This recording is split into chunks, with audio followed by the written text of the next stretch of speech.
Today we have a very shy and special guest waving hello at you. This is my mom. For those of you who have been for a while, she just wanted to thank you for your prayers and for your well wishes. And for those of you who signed up recently, my mom is a cancer warrior. And I have had a few people asking about her. She's well. Thank you so much. It means a lot to the both of us. And these are the cards we'll be making today. They're all white. This one has an interactive feature. And if you stick to the end, I'll show you a random card as well as a bonus. For the first one, this is the die set I'm going to use. It's from Holtz, and I'm not using the berries, the bell, or the bull. I'm just using the leaves. These dies, they can be pretty intimidating because there are so many dies and they're very detailed, very intricate. So I'll show you what I normally do. Because we're working with all white, this is how I keep my white cardstock and specialty cardstock, and it makes it very easy for me to go and just choose different ones. This is the first die. It says green one, and I did cut it out of my iridescent vellum, the one from Fawn. You've seen me use it on my previous video. The second one says green 2, and it has a bit more detail. The first one is more solid. This one I die cut out of Pearlescent Vellum. The third one says green 3, and it has even more detail. They get smaller as they go. And that one is regular vellum. This one is the first details on the leaves, and I die cut it out of white pearlescent cardstock, as well as the last layer, the fifth one. They all have the numbers of the different shades of green that you're supposed to use them. That makes it easier for you to know.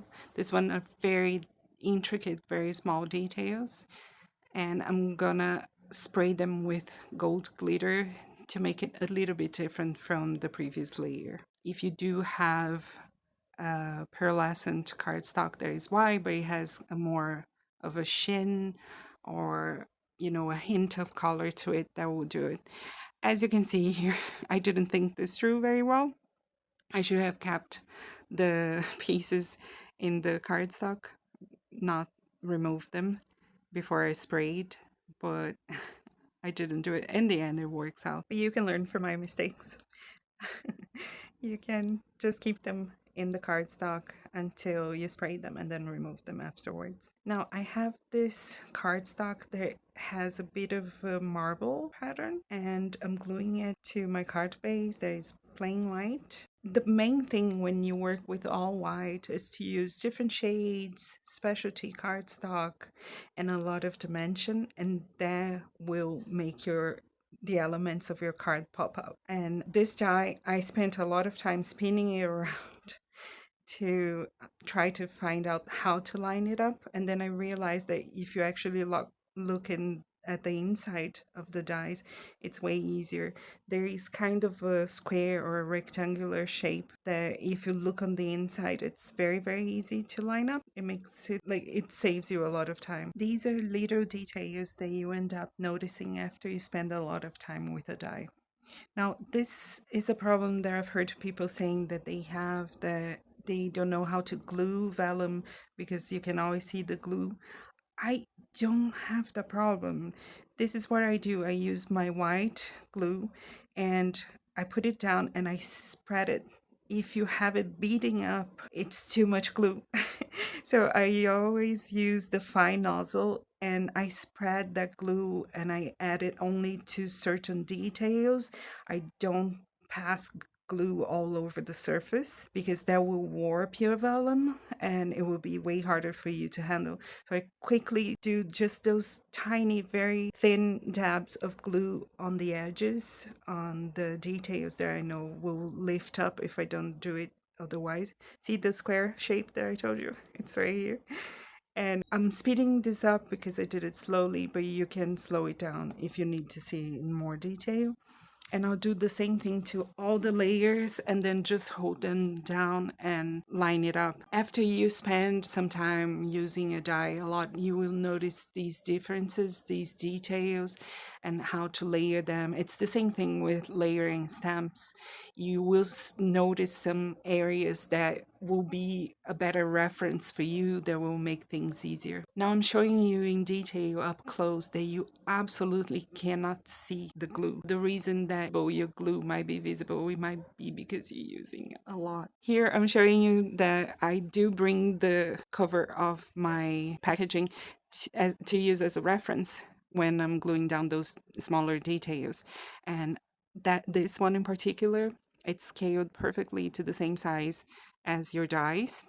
So you can actually overlap them over the picture and find out where they go. So this one was right beside the square, and it ends before that space for the center of the leaf. Now, another reason that your glue could be showing through the vellum or warping your projects, it could be because of the glue you're using. I always use white glue. I can't recommend the one I use because it's Brazilian, and actually the one I'm currently using, the one I love the most, it's not even manufactured anymore. I did buy 2 huge bottles of half a liter before they stopped selling them, so I have loads left, but I can't really recommend the ones I use. Unless you're Brazilian or you're in Brazil, let me know, then I will.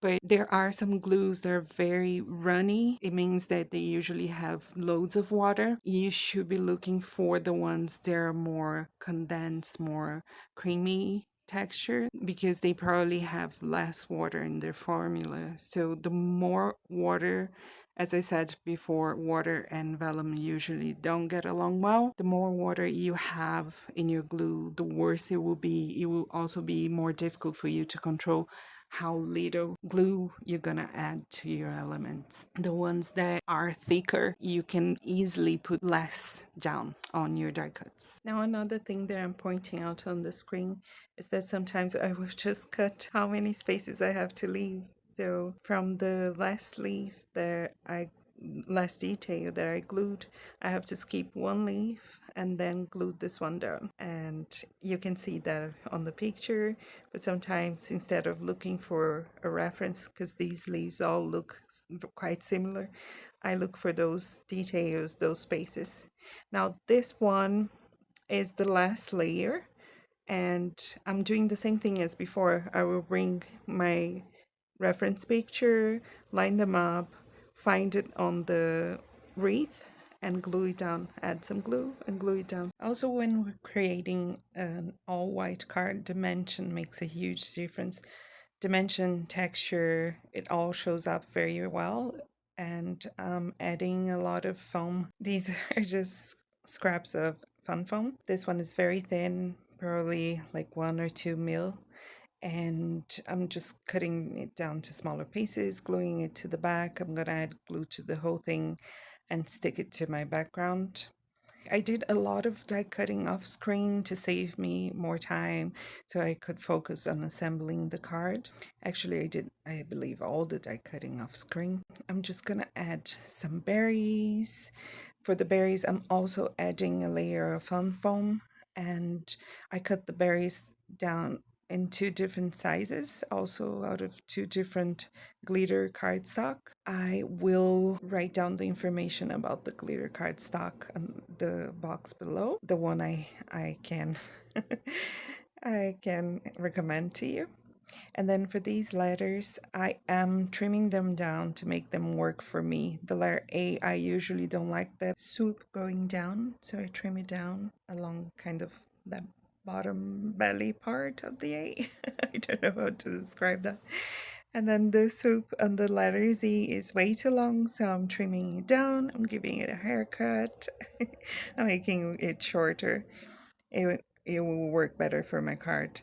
I do believe that the letter Z, the swoop, would be perfect if you had all the letters after it, and the swoop would go underneath the other letters. But here, because it's my last letter, I kind of had to do this. I actually don't have space on a portrait orientation card for that Z to fit. And on the footage, it might look like it's misaligned and you can see where I cut it, but in person, I can't. It might be because I'm blind. That could be a good reason, but I actually can see it in person.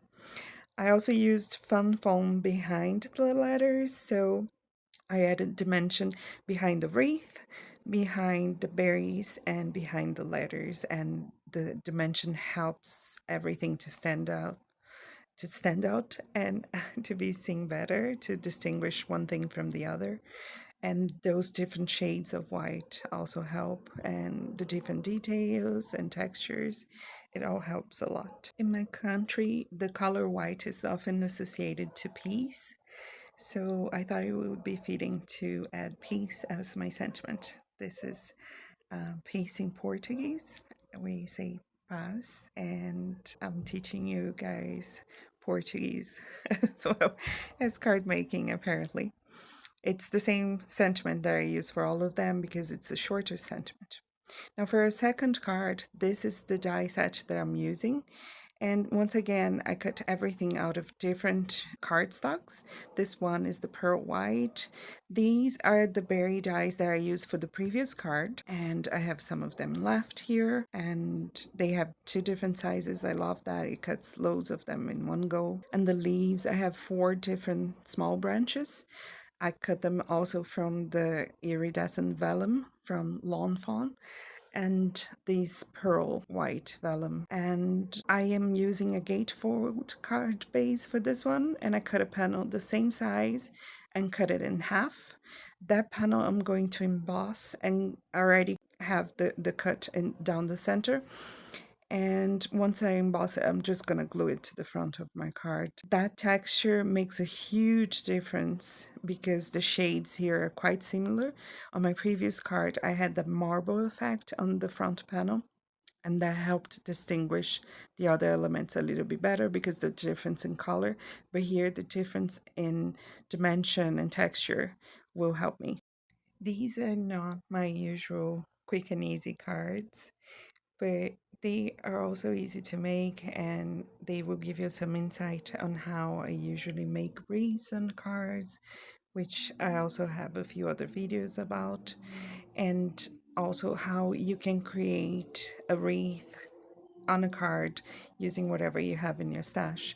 So for the first 2 ideas, I am using Wreath die sets, and they're all already made and designed for you. But for our third idea, I am actually going to make a wreath out of just a leaf die. I'm using the berries from this one, but you could always use the berries, like I said before. You could cut them from a paper puncher that most people usually have at home. It's very easy to find. Now here I'm starting to assemble my wreath, and I start gluing the leaves all in the back of the wreath with the berries. And then I forgot that I shouldn't be doing that. I should glue the berries first, because once I put the leaves and I'm bringing some of them forward, that will make it way harder for me to glue those berries down. You can learn from my mistake. I am trying to leave some of my mistakes on screen as well, so you can see that I make loads of them. But sometimes, just to make the video shorter, I end up editing them out.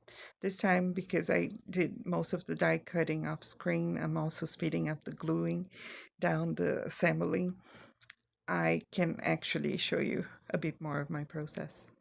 I hope that's okay, and you enjoy it. To keep track of what I'm doing, what I usually do is I would glue all of the foam first, and that gives a second for it to dry, and then I'll start gluing the glitter foam berries, the glitter dots that I'm using as berries, and then when I finish, I'm gonna glue the rest of the leaves.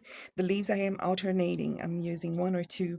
They are the iridescent, and then I use 1 of 2. They are the pearl white, and that gives a lot of volume and interest and movement. While I finish assembling the wreath, I thought I would tell you about myself and what happened to me in the past year or so. I was working last year as a manager in a store in Ireland, and I had burnout and I unfortunately lost my father-in-law, and it was just way too much. So I quit my job, and I thought I would spend some time trying to find myself. I felt very lost and very alone, and I just missed home and my family. My mom has been fighting cancer for a while, so I ended up deciding to come to Brazil with my husband to spend some time here with my family, and I am so happy and excited that I came. My mom is way better now. I get to spend Christmas with them for the first time in 12 years. I'm so excited about that. I'm feeling way better myself, and I tend to overshare, so thank you for coming to my TED Talk. Okay, adding glue to half of the back of my wreath, and then I'm gluing it down. You don't want to add it to the whole thing, otherwise you're gonna glue your card shut. And I found a smaller circle that it's gonna fit inside of the wreath, and I'm gonna use that to place my sentiment. So I'm gonna glue again only half of it to the left side. You could do left or right, you can choose. And then I'm adding my sentiment. This one is a smaller die set. I think I'm gonna start adding suggestions to the things that I can't really, link down below that I used. If that helps you, I hope it does. And this card is basically ready. I had a leaf left and I glued it to the inside so it ties in very nice, and I love how it looks. I hope you enjoy it too. For our third card, that one has kind of an interactive element, and you can use this interactive element with critters. I think it would look way prettier with like flowers or critters, but I'll show you how I did it with the wreath. I die cut off screen 3 kind of donuts and I kept the inner circles, and I die cut them again, the inner circles, with one size smaller. So you want them to be slightly smaller than the circle inside of your donut shape. I am gluing them all together. And the reason I did 3, you could use just 2. You just want the donut shape to be a bit sturdy. The reason I used 3 is that I had them already left from another card, so I thought I might as well just use them. And I'm going to glue them all together to keep them as one element, both the circle and the donut. And I have a card base that is, I believe, 5.5 by 5.5, and it's also the pearl white cardstock. I am going to start by gluing that circle. I'm going to try to center it, eyeball it as best as I can, glue it down, and then this is the whole mechanism right there, basically. You can see that the circle is going to spin freely, which is going to add a bigger circle on top to hold that donut in shape, in place. So these are the dies I'm using, and it's not like a wreath die, like I said before. These dies, I've used them so many times. I've had them over the years, and I make wreath cards all the time with them. And I die cut them. This one is a white kind of texture cardstock. The other one is plain vellum, the solid one.